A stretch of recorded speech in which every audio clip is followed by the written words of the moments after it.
Olá, hoje a gente vai mergulhar num conceito que é simplesmente essencial na aviação, a manutenção da aeronavegabilidade. E olha, isso vai muito, mas muito além de só garantir que o avião funcione. É sobre ter certeza de que ele está seguro, legal e realmente pronto para decolar em qualquer situação. Vamos começar com uma provocação. Pense aí numa aeronave daquelas de instrução que está voando uma beleza. O motor responde certinho, os comandos são precisos, um voo super tranquilo. Agora, a pergunta é: mesmo com tudo parecendo perfeito, será que essa aeronave pode de alguma forma ser considerada não aeronavegável? Pois é, a resposta é um sonoro e surpreendente sim.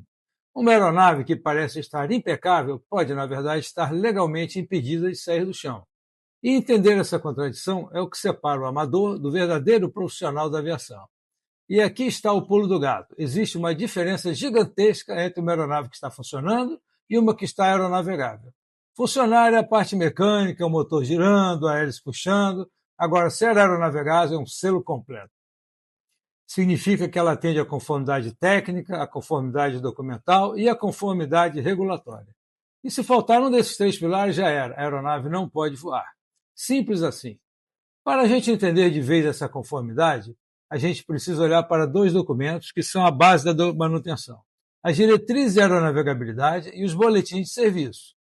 Eles podem até parecer parecidos, mas o peso de cada um é completamente diferente. Vamos começar pela mais poderosa, a Diretriz de Aeronavegabilidade, a famosa DA. Pensa nela como se fosse uma lei. Ela é emitida por uma autoridade, como a ANAC aqui no Brasil ou a FAA lá nos Estados Unidos. Sempre que uma condição de insegurança é descoberta, o cumprimento dela não é uma escolha, é mandatório, é obrigatório. Do outro lado da moeda, a gente tem o Boletim de Serviço, ou BS. Esse documento vem de quem fez a aeronave, o motor, o componente, e geralmente ele traz recomendações. Recomendações para melhorar o produto, para fazer uma inspeção extra, para orientar uma modificação. A palavra-chave aqui, como eu disse, é recomendação. Esse quadro deixa tudo bem claro. Mas o que isso significa na prática, no dia a dia da operação? Uma diretriz de aeronavegabilidade é uma ordem. Para um gestor, não é uma escolha, é um custo obrigatório, que vai deixar o avião no chão até ser cumprido. Já o boletim de serviço é uma estratégia. A decisão de aplicar ou não envolve uma análise de custo, de benefício e, claro, de risco operacional. Mas muito cuidado. Aquela recomendação pode sim virar uma ordem. Um boletim de serviço se torna obrigatório em algumas situações bem específicas. Por exemplo, se um ADA for emitido e mandar cumprir aquele boletim, ou se o programa de manutenção da empresa, que foi aprovado pela autoridade, exigir o cumprimento. Ou ainda, se alguma regra de operação ou um contrato específico determinar que ele seja feito. E tudo isso nos leva à procuração da aeronavegabilidade contínua, a manutenção programada. Ela é como se fosse a batida do coração da frota. É o ritmo que mantém tudo seguro e confiável, por meio de checagens muito bem planejadas. E esse ciclo não para nunca. Ele começa todo dia com a inspeção pré-voo do piloto, e aí vem as inspeções maiores, 50 e 100 horas, e a inspeção anual, e também pode incluir verificações que não estavam no plano, tipo uma checagem depois de uma colisão com um pássaro, por exemplo. A manutenção é um trabalho constante. A grande mágica da manutenção programada é que ela é previsível. Ela permite planejar a parada da aeronave, organizar a logística e diminuir o impacto na operação. Já a manutenção não programada, bom, essa é o caos. É aquela falha inesperada que sempre causa transtorno, cancelamento de voo e, claro, custos bem mais altos.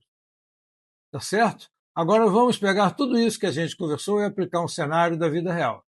Um dilema que gestores, pilotos e mecânicos enfrentam o tempo todo. Principalmente numa escola de aviação. Imagina a cena. A escola de aviação está bombando e a demanda por voo de instrução está no teto.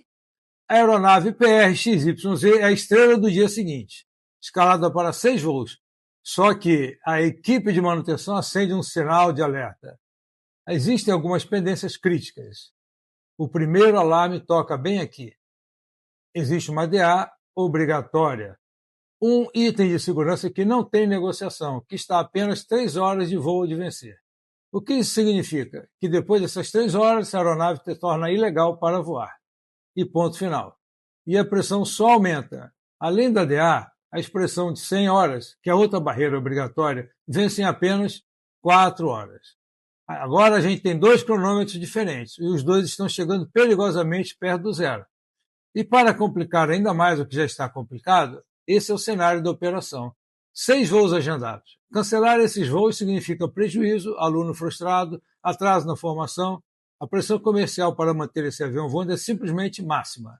E aí está o impasse. De um lado, o setor de operações querendo usar cada minuto disponível para não cancelar os voos. Do outro, a manutenção defendendo que a aeronave precisa parar para cumprir tudo com segurança. E agora?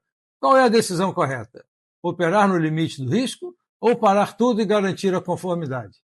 Esse dilema todo nos força a pensar o que realmente significa ter uma aeronave disponível. Será que é só ela não estar voando naquele momento? A verdadeira disponibilidade é muito mais do que um espacinho na agenda de voos. Pensa nela como uma corrente de 5 elos, como a gente vê aqui. A aeronave precisa estar segura, conforme documentada, mantida e liberada para serviço. Se o único elo desse se quebrar, a corrente arrebenta.